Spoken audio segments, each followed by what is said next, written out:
uncomfortable. And so I think that that's the big key for lugs, is policing that, like self-policing that kind of bad behavior. You know, maybe tapping that guy on the shoulder and saying, I think your jokes are making people a little bit uncomfortable. Can you maybe not do that? So that, like, it sucks to have to come out and say, like, tell people to not be assholes, but that's a lot of what has to happen at lugs. So there's a specific FAQ on the web for how to attract women to your Linux users group. So I suggest you check it out. Yeah. It's exactly what you're saying, that you need to self-police. It's not just the girls who need to speak up, it's the guys who need to speak up and say, you know what, this is exactly why we're not getting women to come in here, because you want to sit up there and spout out cuss words and be a rude person to not just women, but to everybody, and it's just annoying. Yeah, and there's like at my lug in Toronto, there's a couple of people who will consistently heckle speakers in a very aggressive way. And you know, they're just joking around, but it makes it that much harder to go up there and be a speaker. And I think we do it too in the information security community at the HackerCons, and and like, it's really awesome that somebody like Shardy has the confidence to come up to go up on stage and have his friends in the front row drinking and like heckling him, and that's totally awesome. But that does make it really hard for somebody else to come up and talk if they don't have that community network of support. And I'm not, and it's really hard because I want to find a balance between saying, no, you shouldn't do that, and here's how to do that in a way that doesn't discourage people from participating. Because that is, like, the drunken rowdiness is part of this culture. It is part of this community. It's part of the fun. And how do you find a balance between continuing that because it's fun and making it not hostile? So. Well, doesn't this drunken rowdiness essentially make it sort of like an old boys club, which, you know, sort of just self-perpetuates, and you know, the drunk rowdy boys can join the club, and you know, the girls just can't or wouldn't feel like or it. Have to be drunk and rowdy too to get into the club, and some people can handle that, and some people can't. And that's a question that I thought a lot about going into this talk, and was not really sort of able to come up with any conclusions other than call people on really egregious behavior and self-police. I think that has a lot less to do with male or female, but just your own self-confidence. Being somebody who's been up there both as the person getting heckled and the heckler, I think it has a lot more to do with self-confidence than gender, which directly relates back to what you said before about interest versus confidence. So it might not directly be a problem, but indirectly. It's a problem it's only a problem because we already have this existing problem of a lack of confident women hackers. Like, that's how it becomes a problem. It's not a problem in and of itself, I don't think. It seems like there's like 3 stages going on here, and each one, I'm not sure how any of us in this room could solve the problems. You've got the early childhood where you've got parents and teachers telling girls they can't do this technical stuff. And it's not even necessarily being directly told that you can't do it. It's just not encouraged. Right. Yeah. And then you have the lack of role models, which of course you're not going to have the role models unless you have people ahead of you. And then finally you have the people misbehaving, and wow, a girl, what are we going to do? And the best way to solve that is to get more women into the culture. Definitely.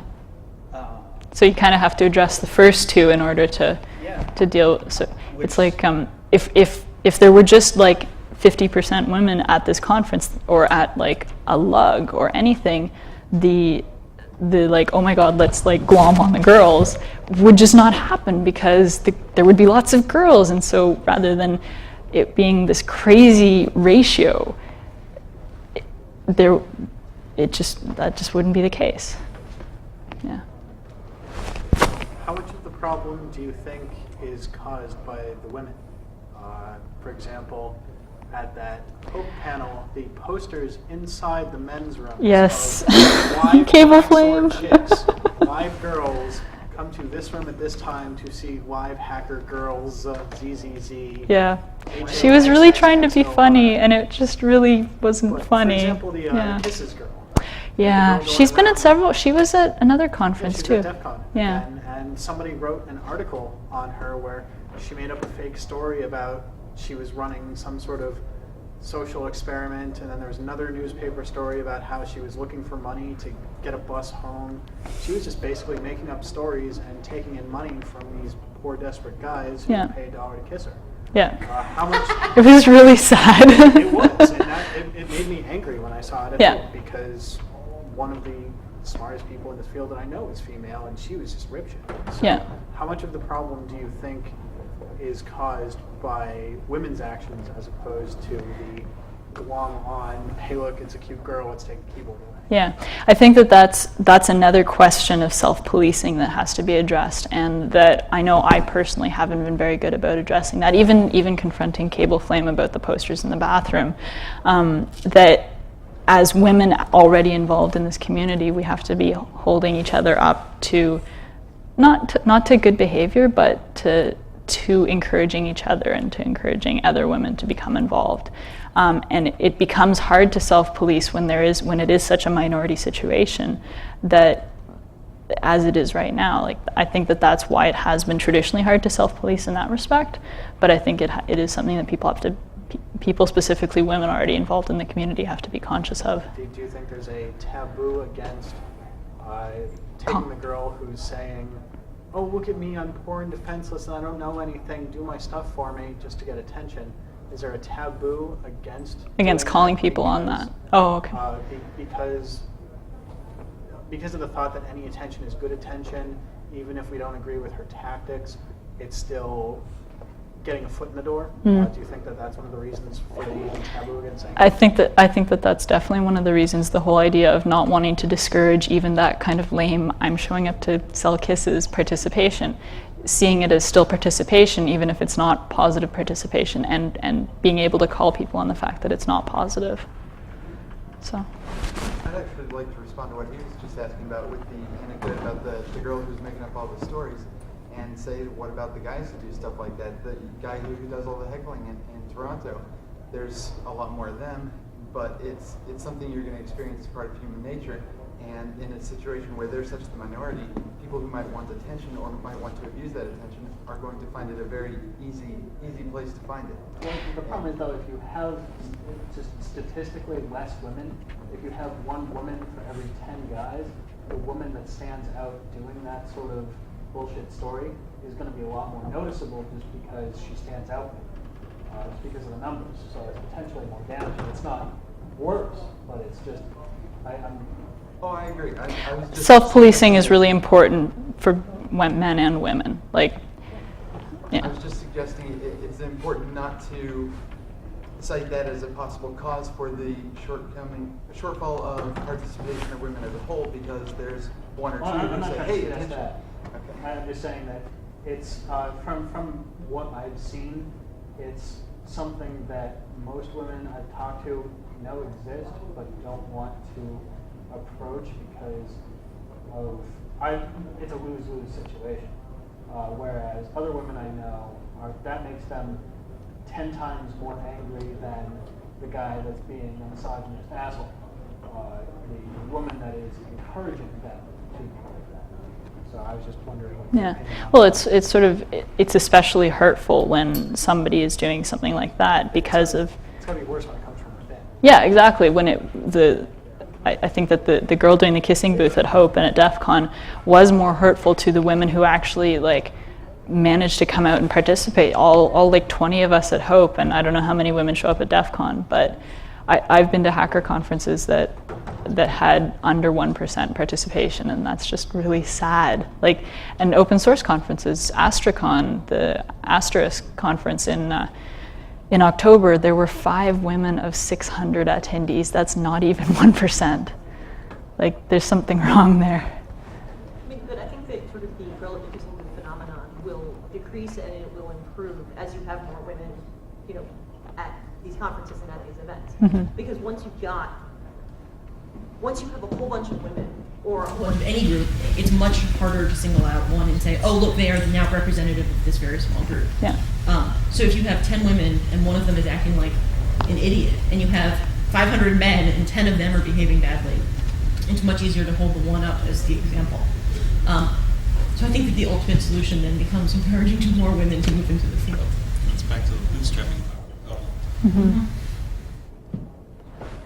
Hi, since we're obviously not going to solve this problem overnight, temporarily as a workaround, do you think it's a good idea from the mentors to say, look, these are the types of idiots you're going to encounter, Yeah. and don't let it break your spirit? And I actively do that in encouraging women to participate in lugs in different, there's so many user groups in Toronto, it's kind of ridiculous, but like I personally go to like 5 different ones and will often talk specifically to the other women who show up and sort of like, oh, you're planning on going to T-Lug. You should totally go, but don't give this guy your phone number. Like really, really don't. He's really, really annoying. Because if she didn't know that she shouldn't give creepy stalker guy her phone number, she would get creepy stalker guy would probably stalk her, and then she would not go back to T-Lug. And so sort of like that kind of active, not really, yeah, I guess it's kind of warning people, but warning people as to the pitfalls of their participation. It sucks that we have to do that, but it is a good first step. So, but I think that sort of like, and the conversation here has really reinforced for me that a lot of what we have to be doing is self-policing in terms of calling people on being assholes when when you can see that it has a specific negative impact on people. And the lugs are a really good example of that. So, yeah. Are there any other women's organizations that are computer science related? I've heard of Linux Chicks and others. There's Linux Chicks. There's the Anita Borg Institute for Women in Technology. I know Google does an Anita Borg scholarship. There's the Sisters, which is an email list, spelled SYSTERS.org, I believe. There's the Grace Hopper, I can't remember what it's exactly called, but it's like the Grace Hopper Congress of Women in Computing, and that's in San Jose this year, I think. The Linux Chicks and the various email lists on there are awesome resources. And Women in Science and Engineering, I don't know, does that exist in the States? That's pretty big in Canada, so yeah. And and the various like institutional bodies, I know the Association for Computing Machinery has a committee on the status of women. I don't know if it's called the Committee on the Status of Women, but they have a women's special interest group, as do most of the international physics associations, and like the country-specific physics associations and the International Union of Applied and Theoretical Physics. I don't remember if that's the acronym, but yeah. So there are a number of groups out there. Mm-hmm. And if you do a Google search for Unlocking the Clubhouse, you'll find the homepage for that Carnegie Mellon study. And there's also a book that came out of it that I've even got here.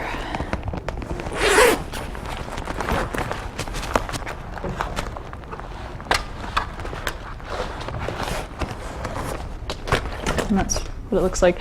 Another group that I thought of is, they're called the Gender Changers. They do summer camps and like weekend outings that are like basically hacking workshops, where they do hardware hacking, Linux install fest, that kind of thing. They're mostly based in Europe though, and Canada. Mm-hmm. So I don't know if there's any other questions or comments. Yes, there are. Okay. Well, Okay. I have a number of hacker friends who have just had kids, and they're mostly daughters. Yeah. So, would you have any advice that I could relay to them? How to raise hacker daughters?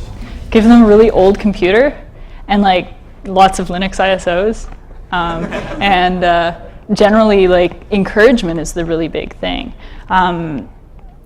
Talking about role models is a really important thing, whether it's like hacker role models or just generally computer and science role models, like computer science and physics and all that kind of stuff. Role models about that.